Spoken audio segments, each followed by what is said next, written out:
Does this feel familiar? Your phone buzzes again. The to-do list seems to grow longer every time you look at it. You're constantly busy, but at the end of the day, a little voice whispers, "Is this all there is?" This numb, constant overwhelm is what David Thoreau called a life of quiet desperation. Now picture this, a man who walked away from it all. In 1845, Thoreau went to live in a tiny cabin he built himself by Walden Pond. He didn't run from society, he ran towards himself.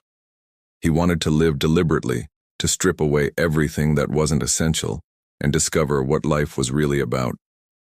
What he found wasn't just peace and quiet, it was a blueprint for a focused, meaningful life that's more relevant today than ever. So how do we apply his wisdom without moving to the woods? It comes down to 5 powerful principles. First, embrace voluntary simplicity. This isn't about getting rid of all your stuff. It's about consciously choosing what stays. Look at your schedule, your home, your digital life. Ask yourself, does this truly add value, or is it just noise? Thoreau said, our life is frittered away by detail. Start small. Declutter 1 drawer. Unsubscribe from 5 email lists. Say no to 1 commitment that doesn't excite you. It's about creating space to breathe. Second, cultivate solitude. This isn't about being lonely. It's about being intentionally alone with your thoughts. In our hyper-connected world, we've forgotten how to be bored.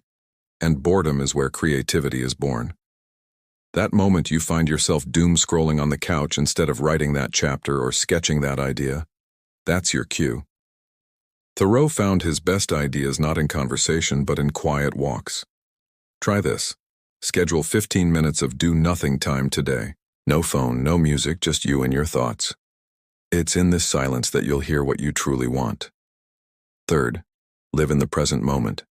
So much of our anxiety comes from worrying about a future that hasn't happened or regretting a past we can't change.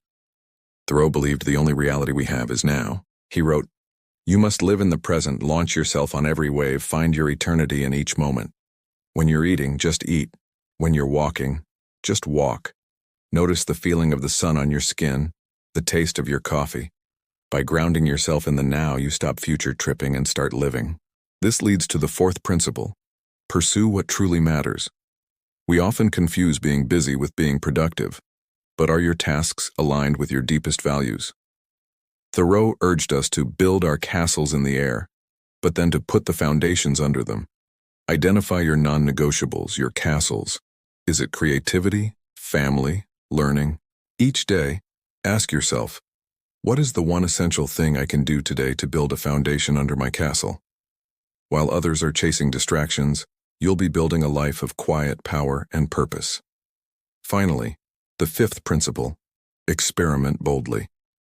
Thoreau's entire Walden experiment was a test. He wasn't afraid to try something, see if it worked, and change it if it didn't. We get so paralyzed by the fear of making the wrong choice. But what if there are no wrong choices, only experiments? Want to wake up earlier? Try it for a week. Curious about journaling? Write 1 sentence a day. Don't commit to a massive life overhaul. Just run small, low-stakes tests. Here's a challenge for you. Try a 24-hour Walden unplug. No social media, no news, no non-essential notifications. For 1 day, live as deliberately as you can. See what happens. You might be surprised by the clarity that emerges when the noise fades away. By embracing these 5 principles, simplicity, solitude, presence, purpose, and experimentation, you can start to chip away at the overwhelm and unlock a level of focus and fulfillment you didn't think was possible. You don't need a cabin in the woods. You just need the courage to ask what's essential and the wisdom to let go of the rest. Thank you so much for watching. If this resonated with you, give this video a like and subscribe for more ideas on living a more deliberate life. I'd love to hear in the comments which of Thoreau's principles you're going to try first. See you in the next video.